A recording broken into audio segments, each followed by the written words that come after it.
I think to me, Alan Alda, as fascinated as I am by the figure of him as I understand him, or as I have been a consumer of his work for so many years, I think he's kind of a symbol to me.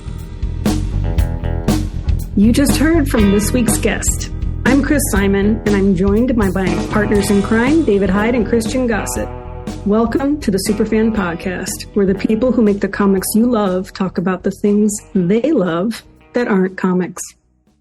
Kelly Sue DeConnick first rose to prominence as a comics writer, where she's best known for reinventing Carol Danvers as Captain Marvel, and for the Eisner Award-winning Wonder Woman Historia, The Amazons, at DC. Her independent comics, Bitch Planet and Pretty Deadly, both from Image, have ranked as New York Times bestsellers, and her latest ongoing comic book, FML, from Dark Horse, launched to immediate critical acclaim in November of 2024. A darkly satirical exploration of high school and riot girl culture, FML blends humor, drama, and true crime-inspired mystery. Her comics have earned Alfie, Eisner, and British Fantasy Awards, the Bronze Medal for International Manga from Japan, as well as Hugo and Oregon Book Award nominations. Her latest project, Impossible Things, explores fragmented memory and trauma recovery through a transmedia storytelling lens that includes a graphic novel, ephemera, and collaboration with installation artists. The project challenges the limits of traditional storytelling by incorporating interactive elements and multi-artist collaborations. Ms. DeConnick is proud to serve on the Video Game Advisory Board for the Gina Davis Institute, the Advisory Board for the Comic Studies Program at Portland State University, and on the Board of Directors for the Urban League of Portland. She lives in Portland, Oregon, with her husband, writer Matt Fraction, and their 2 children. Kelly Sue DeConnick. Yes. You once told podcaster Ken Plume that the person you would camp out for at Hall H is tonight's subject, Alan Alda. Please tell us all about that. Just give us a first, splash of love about the man. Okay. I don't know Alan Alda.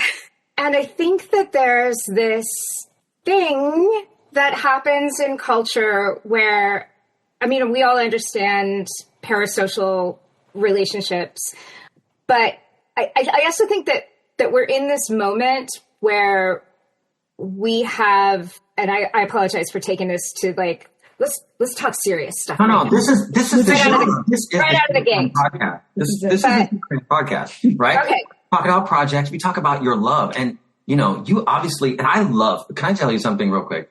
Yeah, please. I heard that you were going to do Alan Alda. I cannot tell you, as one of the probably only people who remembers The Seduction of Joe Tynan, the Alan Alda movie. That's a deep cut, I know. Yes. But as one of the only people that remembers it, as someone who has grown up most of the time in LA when MASH was just everything, ubiquitous. Yes. Everything. I was like, this is why I love this podcast, because where the hell else would you have this iconic DeConnick, yes, this iconic creator talking about Alan Alda? So please go. Okay. So I think we are in this moment when we have gotten ourselves, and by we, I mean we, but particularly Americans, have gotten ourselves into a bit of a spot with our worship of the individual, and our kind of glorification of the individual, and this idea, I think that the special people are going to come and save us. And there are no special people, except that we're all special people, just as special as everybody else. And you're special differently, but your special is no more or less important than anyone else's. And no one is going to come in and fix what we have happening globally. None of the things that we have happening globally is there going to be a magic person or a really charismatic person or some terrific politician who's going to come in and fix it. That's not going to happen. We all have to fix it. We all have to be invested in this. And we have to sort of, I think, stop focusing on one person or making one person kind of magical. And so I was like, I should do a thing. I should do a category. I should do it, and as a parent, I try to talk to my kids and really emphasize that people are not good or bad. People do good and bad things. And people just are. And it's a thing I'm trying to get away from.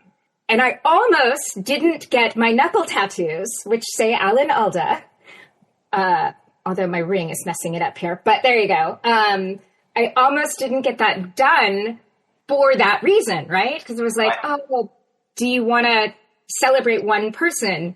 But I think to me, Alan Alda, as fascinated as I am by the figure of him as I understand him, or as I have been a consumer of his work for so many years, I think he's kind of a symbol to me.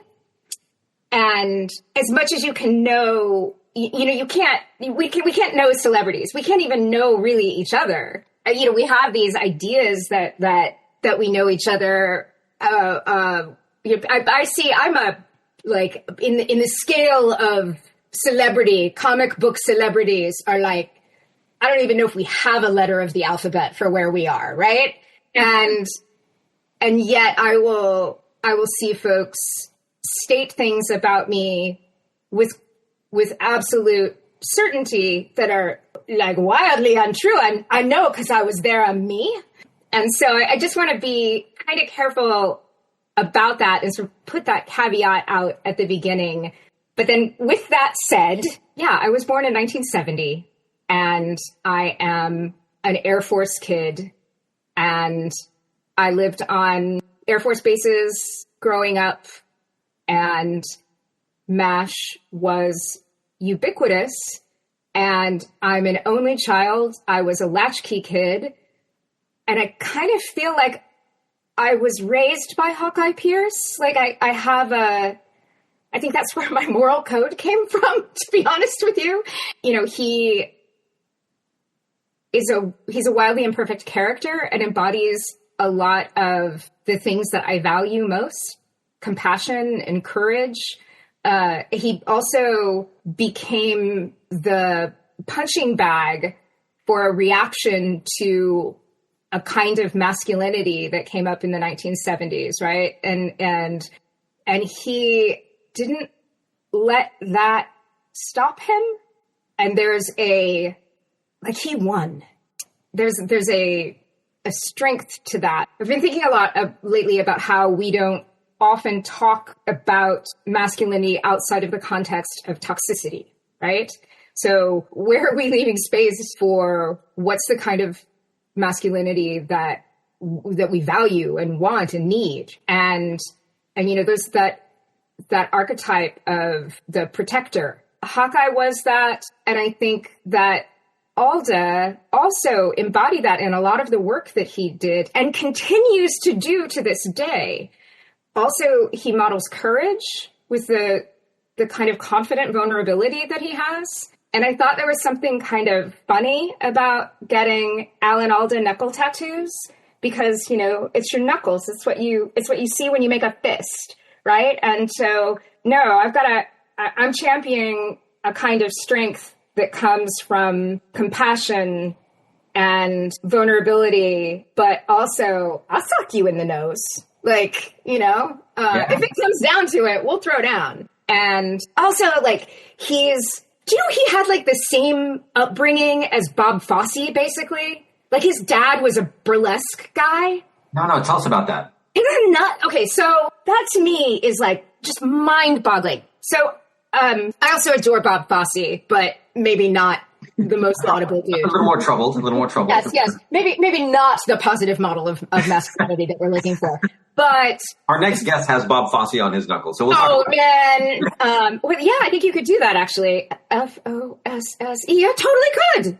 No, please, though. I really want to hear about this. So Bob Fosse, for anyone who is not familiar, is a choreographer and director who, his work if you don't know even if you don't know, you know his work. Chicago, the bowler hat, the sharp flicking in choreography, and it has its roots in burlesque. He grew up in burlesque houses. He grew into a kind of perennial cheat of a human being, and then, was never a good husband or boyfriend, we'll say, but made this brilliant film, All That Jazz, that is my favorite film, if I had to name one, that also has in it a kind of humility. All That Jazz is Roy Scheider, who's another one of my 70s obsessions, is on his deathbed, and he is kind of remembering his life, and in a very Fellini, it's All That Jazz is very much in conversation with Fellini's 8.5. And he's sort of sorting through the ways he's failed all of these different women in his life. But because the character, whose name is not Bob Fosse, but the film is directed by Bob Fosse, and it's clearly about Bob Fosse, Joe, well, I can't remember. Joe is dying. And because he is a theater guy and a choreographer and a director, as he gets closer and closer to death, the film becomes a stage musical with Ben Vereen. I mean, it's nuts. It's absolutely nuts and completely incredible. Anyway, there's also a terrific biography of Bob Fosse that I absolutely love. But Bob Fosse is the guy that you expect to get if you grew up in burlesque houses. Right. You do not expect to get Alan Alda. Right. And Alan Alda's biography starts with a line that, this is not word for word, but it's like, my mother waited until I was 6 years old to try to stab my father, or something along those lines. Like he writes about, his mother had mental illness, and his father was out singing with naked ladies every night, and there were some trust issues that one might imagine. The theater. Showtime, as Bob Fosse. Yes, showtime. So that this guy who is this multi-hyphenate, he won Emmys for acting, writing, and directing, I believe. 6 Emmys, yeah. Which is phenomenal. And he also did things like Free to Be You and Me. Do you remember that? No. Okay, so in the 70s, there was it was him and Marlo Thomas, and they did this project called Free to Be You and Me, and it was feminism. It was a series for children about gender expression, and it's terrific. You can still, it's on like YouTube. You can Google up Free to Be You and Me. It's really, really good. And still pertinent somehow. So big fan. Are there songs from Harry Belafonte and Diana? Yeah. And I think Michael Jackson as well. It makes so much sense that someone who has Alan Alda on her knuckles is the same person who looks at our world today and sees the difference between Alan Alda, when Alan Alda dominated the culture, and the culture today dominated by lesser scumbags who we don't have to mention. Right? When you were growing up in Alan Alda's world, when he was such a powerful person in the culture, you didn't have that celebrity nightmare we live now. Right. Right? He was a celebrity in a time when celebrity had not taken over in the way that you describe. Yeah. Social media. Right? Yeah. And so that's what's so great about him. It's true. Like you said, there wasn't this, he was this different masculinity, and there was this amazing celebration of what he represented. And isn't it funny, Kelly, tell me this, if this was your experience as well. Growing up in the 70s as we did, because I'm born in 68, just a couple years before you. Okay. And growing up at that time, and then coming into the time we're in now, it's like, where the hell am I, right? How could this have happened? Yes. And it wasn't, there were others too. I have a similar fondness for James Garner. Sure. He's not You're quite right. my same level of enthusiasm, but maybe because he was simply more private. I love Rockford. Oh my God. Rockford is it's so good. And again, like a very a very strong, a very brave, a very compassionate masculinity. But like, he could throw a punch, he could take a punch. I think he took a punch every episode, you know? Yeah. Yeah, there was like this sort of trilogy of men from the 70s that I think, like, I used to articulate it as being like the qualities that defined, they were the different things that defined masculinity for me. But I actually think that they're qualities that I aspire to as well. But it was Hawkeye, Pierce, Pappy Boington, and Mr. Spock. That's so awesome. That's amazing. I love. I was not expecting Pappy Boington because I love Baba Black Sheep. That was one of my favorite shows. So good, right? So good. And he's like in a way, he's like almost a maternal figure. The way he looks after. So Pappy Boington was a real person. Yes. And neither the real Pappy Boington nor the real Robert Conrad were probably exactly what the Pappy Boington of television was. But we're not talking about them. We're talking about the Pappy Boington of television. So there was this show called Baba Black Sheep or Black Sheep Squadron, depending upon what year you watched it. And it was about a group of pilots that were the oddballs and the weirdos, but they would be sent on these, special missions. And Pappy Boington was their commander who protected them and ran interference for them and took care of them and kind of mothered and loved them, to be honest, but in a very masculine way, Right. You're an Air Force kid, so. Mm-hmm. Yeah, right. Yeah, no, I got a thing for pilots. And then Spock had the reason and the order and the sort of, we're not going to have drama here. We're going to make the best choice based on reasoning this out. And then Hawkeye was courage and speaking truth to power and leading with your heart. So. Yeah. And most of the time, I can't think of a time when Hawkeye resorted to violence, right? Spock did because it was an action show, but even that was rare. Most of the time, he was not the one. That was Captain Kirk's deal, but Spock was the one getting us through, with no violence. Yeah. And in fact, in that, there's this fun game that you can play with a lot of our, popular mythologies where you can take the three leads and make a pyramid, and you'll find that the star is kind of a combination of the traits of the other two. So Kirk is Spock and McCoy combined, right? The passion of McCoy with the decision making of Spock. Nice. And Harry Potter is Hermione and Ron. Luke is Leia and Han.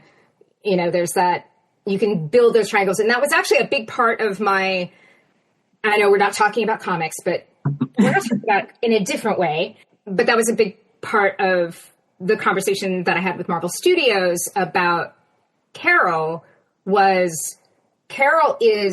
Tony plus Steve, right? She's not the leader that Steve is, but she's the soldier that Steve is. But like Tony, she's a pilot. She's got that shitting and grin and the twinkle in her eye and knows how to fix an engine and twirl a wrench around her finger, Yeah. She's got swagger. Yeah, she does.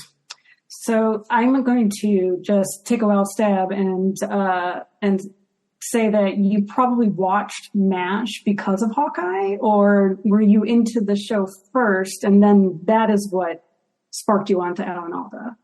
Yeah, no, I don't remember Alan Alda prior to MASH. MASH was my way in. And then I know Free to Be You and Me because we watched it in school.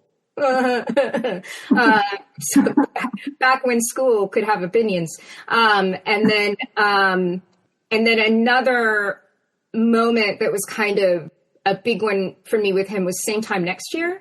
Yes, great one. Which is a film about this couple who are having this adulterous affair, and they meet once a year, every year.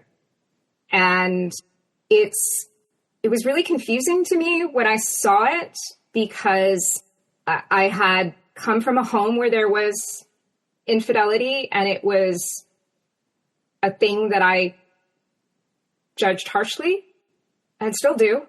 And yet this portrayal was complicated, and it wasn't right what these characters were doing, but I didn't hate them for it.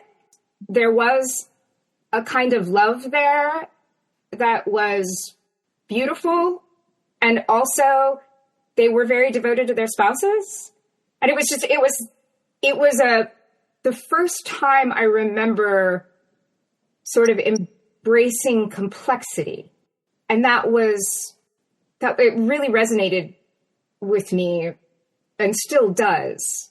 And then like late in his career, he's on West Wing, my president, Jeb Bartlett, and he played a politician that was not the character I imagined Alan Alda to be. And it was a reminder that, this is an actor with range, And then, and now he has this podcast, Clear and Vivid, that is all about communication, which, he's still doing at like 89, which is incredible.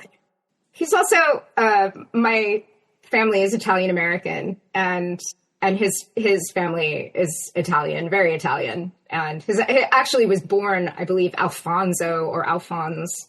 Alfonso Joseph d'Abruzzo. Yep. Yeah. So, from Abruzzo, then, is what that would mean. So that's where his family is from. Yeah. My family is from Sicilia, but so that was really cool. Yeah.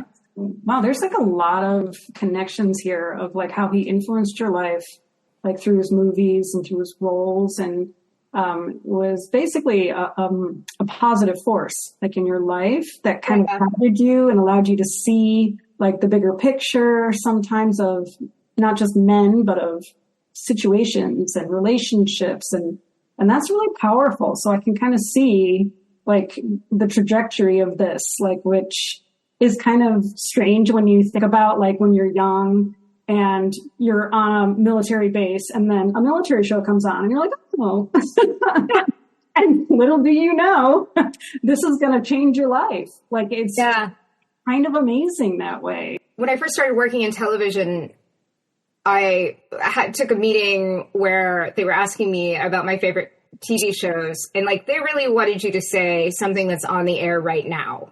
And I don't know that MASH as a comp is resonant to, I mean, gosh, a lot of the people that are interviewing you in these general meetings were not alive when that show was on the air. That show was on for 11 years. Yeah. And it changes.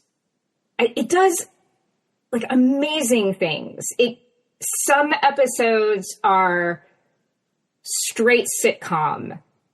Some episodes are very heavy. My favorite episodes are the Sidney Friedman episodes. The ones where Sidney Friedman is like a loosely disguised Sigmund Freud, stand-in character. Although at one point, there's an episode where he writes a letter to Sigmund Freud. So, as a kind of self-therapy, but it got very, very heavy. And like, it's the last episode is famously dark. And that's another thing that's like a kind of marker for me because my relationship to the season ending has changed over the years. It's sort of similar to the way my relationship to Greek tragedy has changed over the years. When I first saw it, I hated it.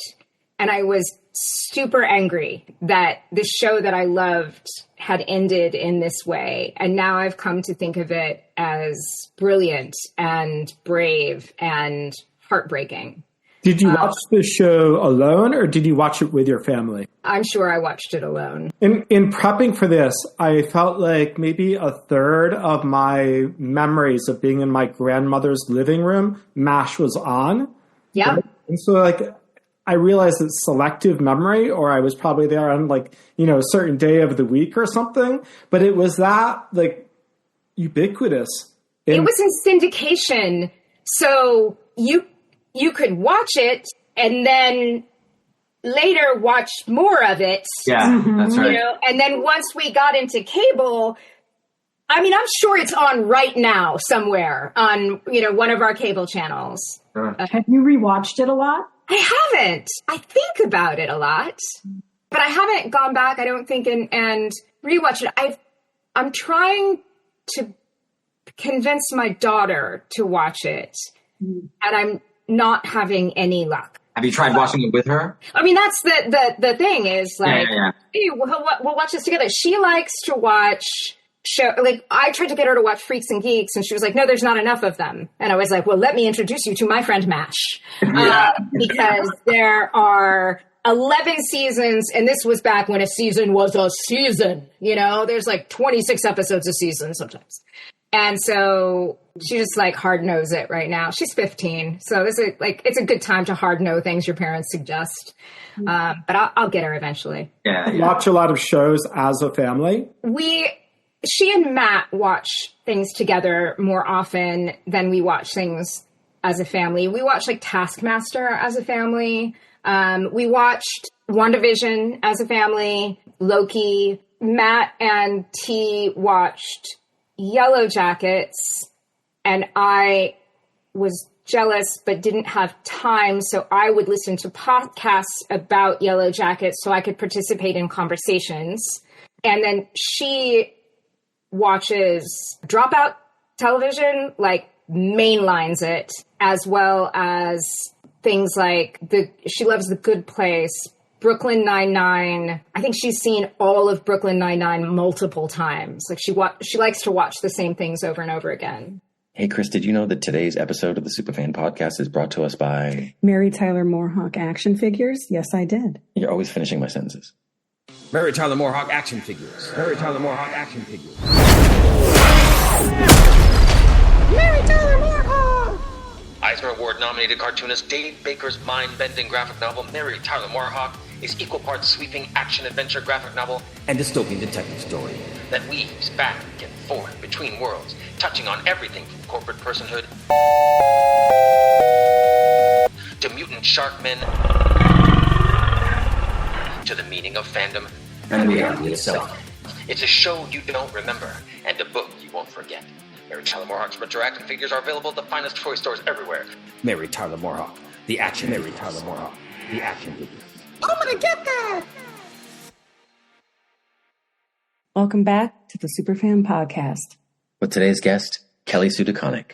To get back to the Sidney Freeman episodes, are those the interviews that, is the interview one of those episodes? Probably. You know which one I mean? The interview?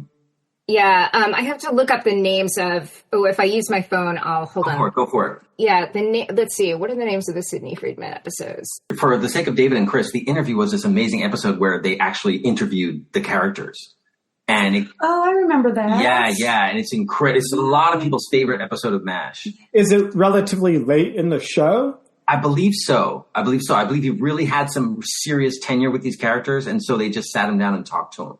And that's how you get it to work. Because at that point, they were like, so many seasons in.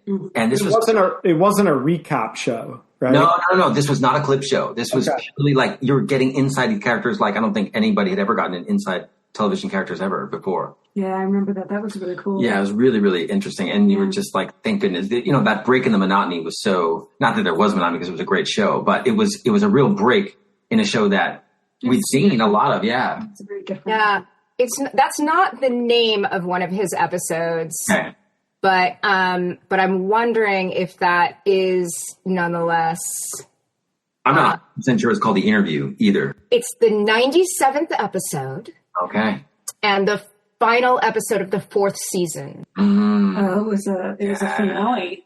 Yeah, and it's a newsman and war correspondent interviews the members. It's similar to, it was a riff on Edward R. Murrow. Nice. That's cool. You've inspired me, Kelly Sue. I have not rewatched MASH. And like David, I have all these memories of just being alone in front of the television. Yeah. And just that theme song would come on and I'd be all, well, I'm going to watch this. Yeah. I'm going to make a bowl of way too sugary cereal that I should not have in this house. And I'm going to watch at a way too late hour.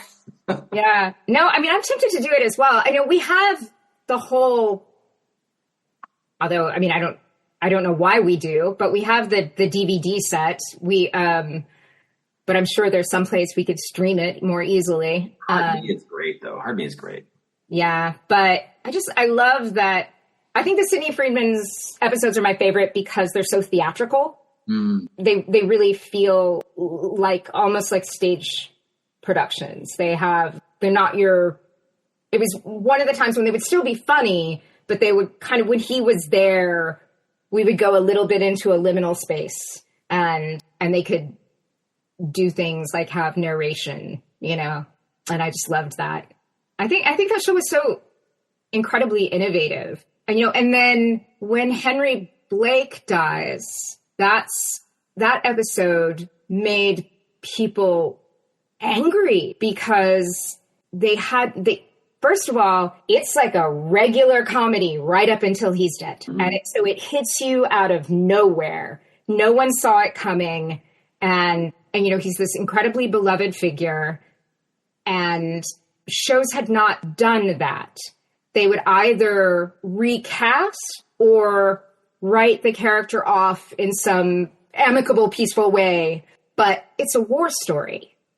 And they wanted to remind us that it was a war story. And so he dies. And it was really effective and made a lot of folks very, very angry. At the time, how did you feel about that episode? I don't remember being angry, but I do remember being gutted. And then I didn't like the new colonel who came in. He had to, because he wasn't Henry, so he was taking his place, and I didn't like it. But then, of course, they knew that, and they did that so very well. And then you come to love him, and he had that. He had also an incredible, like, paternal energy that was like, yeah, I'm going to get you through this loss. Imagine those writers. Yeah. They had to like write someone off, and then they had to bring someone else on, and oh man, they knew what was going to happen. Yeah. No, and the actor that came in, and he, he was sort of set up to fail, but they did it so well that he became as much or more beloved than Henry was. And he's not Henry's played kind of like a little bit of a buffoon, and they don't do that. He knows exactly what Hawkeye and the gang are up to, and he tolerates them. It's very Pappy Boyington, right? It's very right. Allowing. I'm gonna run interference for you and let you be who you are because you're a damn fine surgeon. That's right. You're good at what you do, so therefore I'm gonna put up with the unorthodox aspects of it. That's awesome. Yeah, Harry Morgan, I think, was the name of the actor. I'm trying to remember the character, which I can't recall off the top of my head, but I do have a browser window open, and I could find that. Sherman Potter. Of course, Potter. Colonel Potter. Yes. Hey, he had a horse. Sophie, I think, was his horse's name. So when you got around to seeing the movie, talk about the contrast between the show and the movie for you. That's so weird. I remember I saw the movie at a friend's house. I don't remember who that friend was, but I remember the layout of their house. And I think they asked my parents if I was okay if I saw the movie. And that was hilarious because my parents didn't give a shit. But I'd have to look this up because there's a family story that my mom went into labor with me, I'm the only child, during the film when it was in the theaters. So we would have to check and make sure it was in the theaters in 1970 to see if there's any validity to that story. But it's possible. But yeah, I didn't see it until much later, obviously. And I was very, very familiar with the show by the time I saw the film. And you would think I would be like competitive about it. You'd think I'd have like a problem with it. Right. I wanted to know, did you like it? Did you not like it? What was that? No, I did like it. It was very different, but I did like it. It would also be hard to not like that movie. And even though it's not exactly the same, you know, Donald Sutherland and I think Elliot Gould. Yeah, like, come on. What's not to love? Yeah. And the filmmaker, too. Altman, yeah. You know what I've never done is read the book. Look, okay. It is the film, so the TV show is adapted from the film, and the film is adapted from a novel. And I've never read the novel. And I bet you there is a lot of space between those things. Right? That would be fascinating to find out what they kept and what's there, how much of the spirit of it is there, because it's definitely special. The movie was different for its time. The show was completely different in and of itself. So I'm fact-checking the family history here. Yes. The movie came out in March of 1970, and Kelly Sue DeConnick was born in July of 1970. So this tracks. Absolutely. It's entirely possible that my mom did actually go into labor during that film. Yes. Yeah. Okay, well, I think we've solved the DeConnick family mystery on the Super. I know. It's like we made a circle. It's all full circle. We understand now. That makes a kind of sense, actually. Is there anyone else in your family that is this big a fan of Alan Alda, or are you just the only one? I mean, I think my dad likes him, but I think this was probably a me thing. And honestly, I'll tell you something really embarrassing. Don't tell anyone. Don't put this on the internet. No, we're going to put this on the internet. It's in a podcast. But I have my favorite photograph of my husband. He's unintentionally cosplaying Alan Alda. And we were at the mall, and he's got on like a green khaki or a green, like camo green, but not camo. It's like right. Military green shirt, and his head's down and he's looking to the side. And so, Matt tends to wear his hair up like David Lynch, versus the sort of swoop of Alan Alda. And I don't know if he was like out of hair goo that day or what happened, but his hair is like falling across his face. And I was like all creepy stalker, like taking a picture. And it was my phone screen for ages. Have you ever met anyone else who's a fan of Alan Alda, or is that it doesn't come up in conversation, I would guess? Jen Van Meter and I are both big MASH fans. So when I got my knuckle tattoos, she was like the second person I shared it with. And she was very excited. And then Rachel Polito, who's Bill Oakley's wife, Bill Oakley from The Simpsons. And I think Rachel worked on The Simpsons some too. Rachel told me it was the coolest tattoo she'd ever seen. Ooh. So I was like, yeah, I win. I win at tattoos. It really is. When I saw that picture of you with those tattoos, I was like, that is the coolest tattoo. Because, you know why? Because it's not one of those tattoos that anyone else is going to have, right? Yeah. And I crossed the fist like that. Yeah. And it's, my daughter had the brilliant idea that I should put the asterisks or asterisks, I guess, in the spaces between. But I was like, that would hurt a lot. That would hurt. Draw them in. Would that be all right? But come on, that would be funny if you could do that. That would be great. The picture I have on Blue Sky as my banner was the day I had it done. So it has the plastic covering them, the plastic wrap. So it looks fake. It looks like, well, that's a sticker. I'm like, no, it's not a sticker. It just hasn't healed yet. I was just too excited. I had to put that picture up that day. So as somebody with zero tattoos, tell me, when did you wake up in the middle of the night saying I have to have, this is the tattoo that I will get someday? How long does that live in your head before you're like, this is a moment I'm going to commit to? So my husband made me a Valentine card very early after we met. It may have been our first Valentine's Day. He made me a Valentine card that was a cutout of knuckle tattoos that said Alan Alda, because I think it might have been. So my husband is Matt Fraction, who is another comic book writer and another television writer and producer, and he's brilliant. He's also really funny, and I am not. And my children like to remind me of that a lot. But my husband, when I make him laugh, it's a huge win. And so we were talking about knuckle tattoos at some point, and I said Alan Alda, and he fell out.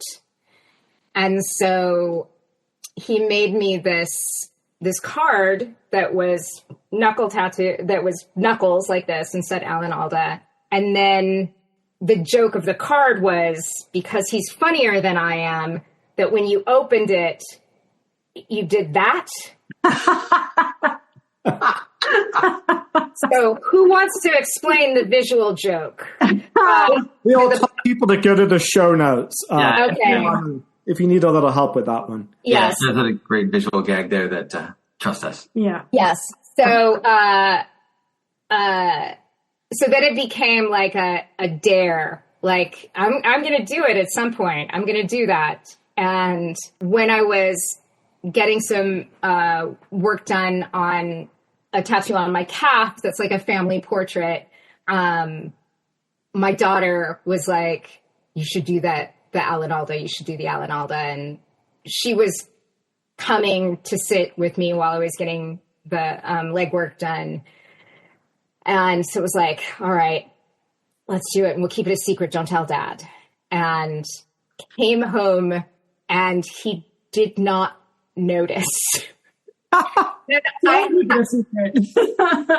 had to be like, look at my leg, like, and it did not get the fallout guffaw that I was expecting, which was somehow funnier. And then he felt bad about it, and then was like making a big. It was very us. It was incredibly us. Mm. So yeah, it was in the making for a very long time, and in some ways, it's more a tattoo about wanting to make my husband laugh than it is about Alan Alda the person. But I wouldn't have done it if Alan Alda the idea didn't mean as much to me as it does. And Alan Alda would appreciate that, right? He's like, that would make him appreciate it more, that you did it. Yeah. I suspect he'd be creeped out if it was, right. But I think if he were, and a few people have said that, like, have you sent it to him? I'm like, no, do that to that poor man. But I think if you explained to him, if I explained to him, or someone in advance of seeing this explained to him that I don't pretend to know him as a person, I'm very content for him to have his private life. But what his work has meant to me and what watching him across his career has meant to me and how it's resonated with me, that the idea of Alan Alda means quite a lot to me. I think he would be flattered by that. I would certainly be flattered by that. And would you want to meet Alan Alda? In the right circumstances, I'd imagine. Yeah, probably. Although I do, I got to go to a symposium for Ursula Le Guin in, I think, 2016. And I spoke there. It was an incredible event. And at lunch, I was seated directly across the table from her. And my feeling was just, I'm content to be in her presence. Leave this woman be. I'm getting choked up, actually. I watched her and another woman that I think was her daughter conspiratorially peel an orange like they were two little girls giggling, and there was some secret hidden under the peel of this orange. And it was really, really beautiful. And I did not want to mess that up with small talk, you know? And if I were to meet Alan Alda, you know, unless he were to have me on his podcast and we spent an hour talking, in which case I would really need to like run a couple of laps beforehand to make sure that I was sufficiently tired not to freak out. But, you know, if I were to meet him, it would be the sort of thing where it would be like, you know, oh, hello, I'm a big fan. Oh, well, it's nice to meet you. I hear you, you know, and then you take a picture together and it's like, I don't know that added anything to either of our lives. Exactly. So. I love that was your approach, though. Years ago, I was having lunch with my parents at my favorite Italian restaurant in Midtown on a very quiet, rainy Monday. And there were two other people having lunch about 10 feet away from us. And their backs were turned. And halfway through lunch, I realized that is the motherfucking RZA from the Wu-Tang Clan. And I was like, maybe it's not. Maybe I'm just wanting it to be the RZA talking to clearly his sister, right? Yeah. And then he got the check and he said, yeah, I'm staying at the hotel upstairs under Robert Diggs. I was like, I was so excited. My mom's like, why aren't you going to go introduce yourself? Or you love the Wu-Tang Clan.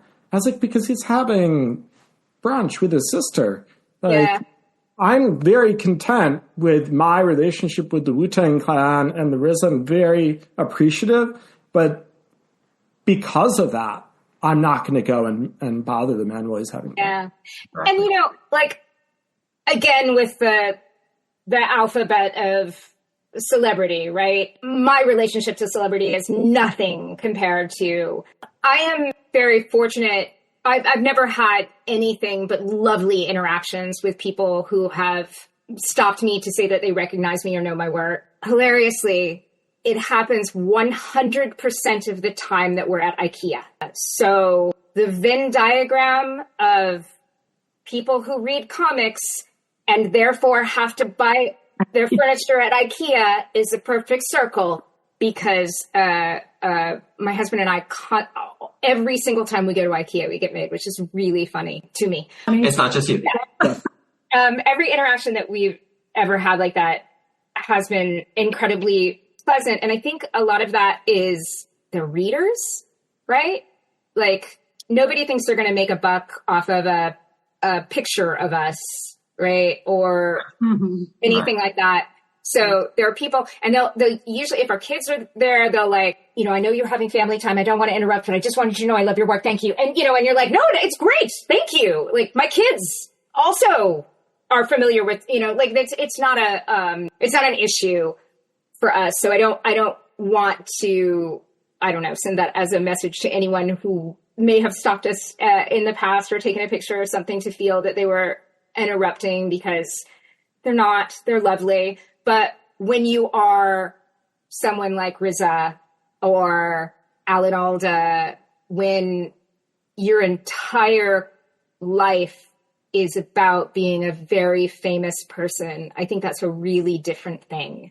Yeah. And if it was somehow something that I felt like there was something I needed to tell him, that might be different, but I might choose to write it in a letter. You know, when I did Awakening, I wrote the show Awakening for the Win in Las Vegas, and we recorded at Abbey Road with Sir Anthony Hopkins, who I had a poster of him on my wall in high school. So I got to like listen to him read my work, and there were a couple of there's like two moments that I was like, these are going on my gravestone. One was he cried, like something that I had written got him choked up. And then the other one was he stopped after the line, "Fear makes villains of us all." And he looked up and he goes, "Is that Freud?" And then the director was like, "Nope, that's DeConnick." So that was amazing to me. But we were working together, and like, you know, Bazik took a picture of us and everything. But and there were things I wanted to tell him, but he's in his 80s, and it was an exhausting day. And I felt like this is more for me than it is for him. And so maybe I'll write it in a letter. I haven't. I probably should. But it was just let me not burden him with my feelings. I mean, let's just do our work. Well, circling back to Ellen Alda, is there anything that you wish people knew about Ellen Alda that you think they don't? The thing I don't think anybody knows is the burlesque upbringing. It's true. You know, I think that's fascinating. And, you know, I didn't know that he had come from a show business family. And I didn't know there's an episode with his father and his half brother. And I had seen that episode, and his father is one of those actors that you're like, oh, it's that guy, you know, like he was on a soap opera. All My Children, I think it's All My Children. Maybe not. He was on one of the soap operas for many years. And like, I didn't realize for a long time that was his father. And then in the episode with his father and his half brother, they don't play family. They actually have a kind of contentious relationship in the episode, which is really interesting, I think. As to cast, your obvious choice would be to cast him as Hawkeye's dad, right? Right. Yeah. But let's go for the conflict. Good writing. Yeah. Well done. I totally recognize him. I do. Yeah, for sure. He's one of those faces. Yeah. He really, Yeah. Yep. And his brother, good Italian name, his brother's Tony. His brother died young. He died in his 50s. But he wrote a film I've never seen, but the idea of it is very funny to me. It stars Scott Bakula, and Scott Bakula is an actor who it kind of becomes a has-been and goes away to the point where Hollywood thinks he's died, and they decide to do a story of his life, and he comes back under a pseudonym to audition to play himself. And that's the role. Wow. Oh, man. Sorry, I missed that. Yeah, it's called, I think, Role of a Lifetime. But it's a very clever conceit. I have no idea how successful it is. I haven't seen it, but I think that's a really good idea. Definitely. It's like a remake potential. Like that's right? That's like a Star is Born kind of a thing. You could remake that decade after decade. Yeah. I love when great actors play. There's this kind of tradition also where great actors play failed actors. Like there's this a wonderful BBC miniseries that was on Masterpiece Theater that was Laurence Olivier is in a burlesque troupe, and he's playing like everyone. When he goes on, everyone's like, oh God, not him again. They're like, he's played this terrible clown, this comedian that is just horrible. And then you see Laurence Olivier up there getting bananas thrown at him, right? And there's another actor that did it, Meryl Streep in Only Murders, right? Yeah. She's not a successful actress when we see her, when she first appears, she's like this shy, humble person, humbled by life and the lack of her dreams. And she did a great job. I love that. Someday I want to do something set in the last days of burlesque. Like when burlesque was just about dead and the movie theaters were replacing it, and it was just on its last legs, because it's such a fascinating world. And there's a phrase that comes from burlesque called talking women, which were the female performers that would also do, or not necessarily also, sometimes they did sketches. They literally spoke versus the dancers. Right. And I just love that as the talking women. Yeah. Like, right.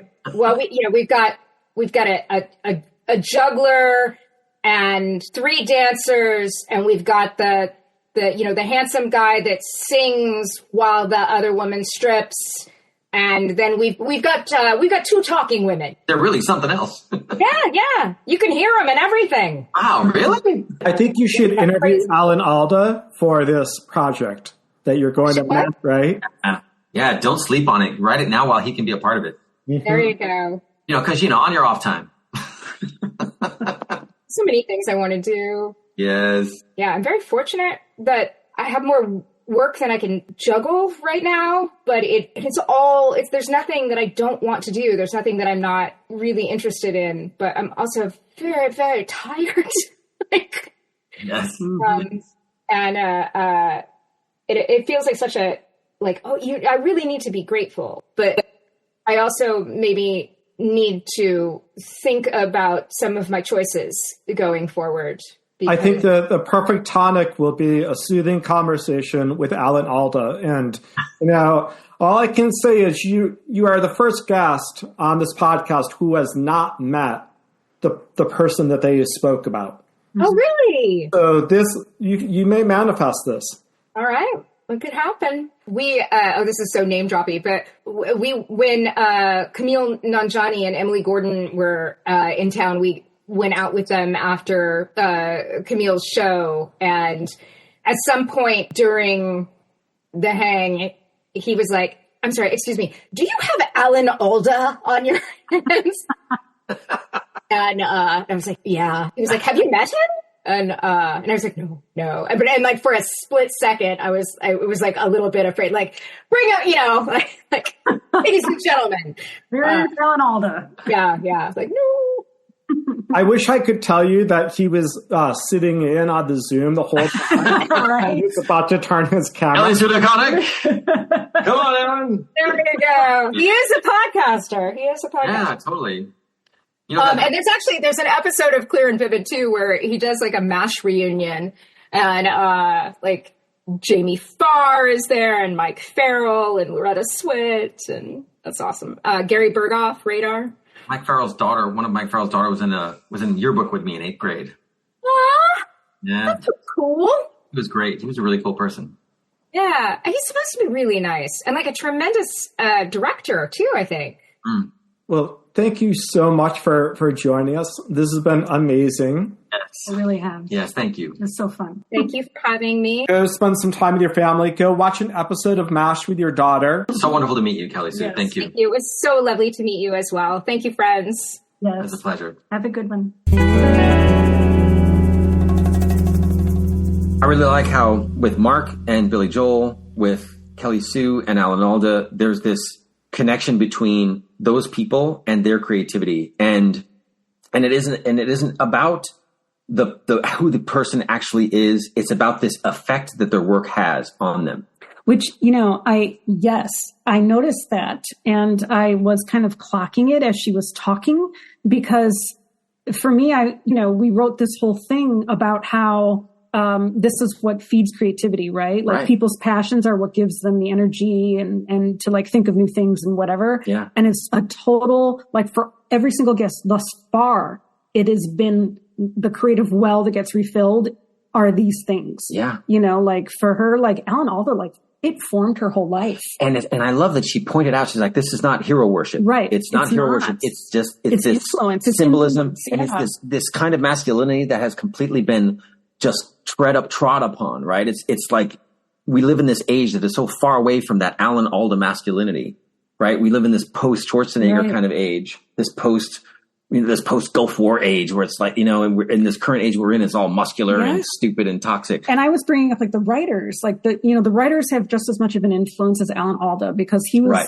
the personification, but it was their writing, which is, what I was trying to say, but, and she's a writer, so like it totally like influenced her entire life and like who she is as a person and her career. It's like crazy. I also love that when you're such a fan, when you're such a deep committed fan of someone or something for so long, and you forget the ways it has been baked into your life, right? The fact that like her mom was at the movie theater watching. Yeah. I know. Seems like a very writerly, perhaps too on the nose moment, right? Yeah. But that's how fandoms start, is like these weird introductions to a text or, to a person. Yeah. That's awesome. Yeah, it was good. Every episode of the Superfan Podcast is accompanied by a cocktail recipe and a dessert recipe inspired by the guests in the conversation. Today's cocktail is a Hawkeye Martini, a variation that includes gin, vermouth, white port, and absinthe, and sometimes a little bit of saline solution. Wow, really? Yeah, for real. Okay. I found 2 different versions, one with saline and one without. Interesting. Next time you come over, we'll have to try it. Yeah, absolutely. Okay, well, the dessert is a mess tent dump cake inspired by Private Igor, the put-upon cook in MASH. It's easy to make with 4 ingredients that can be found in any Army cook's rations, and it pairs nicely with a martini. So go on over to the Substack to get the recipes for both the martini, the Hawkeye martini, and the mess tent dump cake.